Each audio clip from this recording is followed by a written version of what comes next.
Hello and welcome to another Star Wars The Old Republic guide. In this guide we're going to be doing the Foundry Flashpoint on Master Mode. I'll be showing you the few skips that there are in here as well as some tips on all the bosses and the bonus boss. So we got to start off with a conversation here, and then when you finally hit there with the first group of enemies, there really isn't much to do, you just got to kill the enemies that are in your way. There is a bonus to defeat a certain number of enemies so that you can unlock the bonus boss. Our first skip comes here. We can skip this little droid here when going to the first boss. Just stick to the right side here and it won't aggro on you. Alright, the first boss. Careful to note here, he does a bunch of damage around him when he does this pulsing animation like this. As you can see, taking tons of damage. A better idea is, if you're melee, when the fight starts, wait until this molten burst ends before you leap in, and then you're not going to take damage. You can look for this charge up to tell you that you need to get out of the way of molten burst. The boss does enrage if you don't have enough DPS, and it doesn't do a ton of damage as long as you're not taking damage from that molten burst pulsing AoE under him. Note, this is a common feature. You'll have these little things that spawn droids inside of them. There's lots of areas that look like this where you pull an ad and it'll spawn them. As you can see, another area like that, we're going to spawn them. So some players will choose to line of sight everything to make it a little bit less spread out. And here's our first major skip, stealth guy in the middle, and you avoid having to fight him and the two ads on the right there. And again, you can just run past some of these side rooms. Here's another example where there's an enemy on either side, but we can just run through the middle. We don't have to engage with them.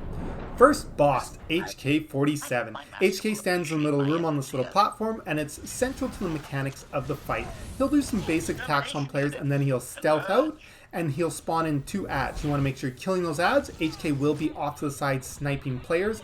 Do not be attacking him. It's more important to kill the ads first. He will then teleport back here and start engage core. It's very important that you get out of here before the channel ends, as when it comes down it will kill anybody inside with him. Then we click these four panels on the four sides of that to deactivate it, and ads will spawn and we'll go and kill the ads again before going back to HK. Make sure you click those panels first though, as it's not good news if you don't do that. Again, engage core is very important mechanic, so I'll show it to you one more time just so you know to get out of it, and make sure you destroy all the panels so it comes back up. Just kill ads whenever they're up and you'll be done the fight. Now, when it comes to the bonus boss, we do have to click 4 generators in this room, so make sure you do that before moving on. Here, if you come out of the room to this outside area and you immediately hug left, you'll avoid pulling that group of enemies that just spawned in. One player didn't quite stay far enough. When you're coming down here, I like to pull this group of enemies if I'm doing the bonus boss, just to be safe so no one gets knocked into them and spawns them during the fight, but you can potentially skip those.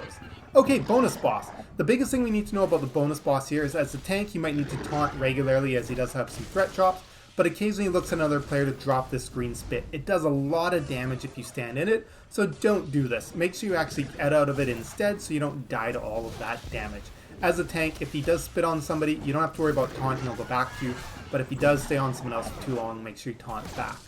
You do get knocked occasionally by the boss, and it may knock you out of the spit, but make sure you don't go and stand in any spit. Okay, here's a common level skip we're going to see a few times. To skip a few enemies, there's a couple spots where you can jump on the wall here. This spot particularly, you want to jump on this pillar, see the enemies down there. They'll aggro when you run, so everybody drop at the same time to run through. Here is a mini boss. He doesn't actually count as a boss, but he does count as an achievement. He's very straightforward to fight, but consider doing him if you want to get the achievement, as most players choose to just run by and skip him instead.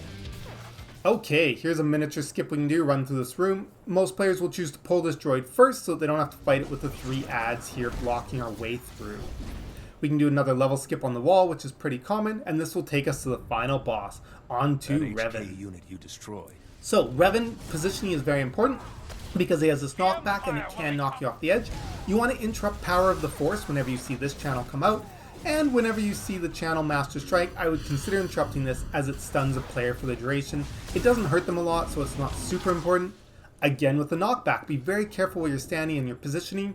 Thankfully it does respawn you. There are some weird spots you can use to block the knockback from throwing you far. Some players will choose to fight him over at this console the entire fight. When you get later in the fight, he'll pull everybody in and he'll do this purple circle that slows you, and it's only a small amount of damage. You could stay in if your healing is good, but these purple circles that spawn randomly around the room and occasionally on players, they deal a ton of damage, so make sure we're dodging these. As you can see, when I take hits here, it's about 100 to 130,000 damage each hit. Once Revan knocks you back and gets the shield, the fight is over. You have beaten him, so congratulations, enjoy his last dying breaths, and take your rewards. Now I know how you felt. As always, have a great day, and I'll see you guys in the next video.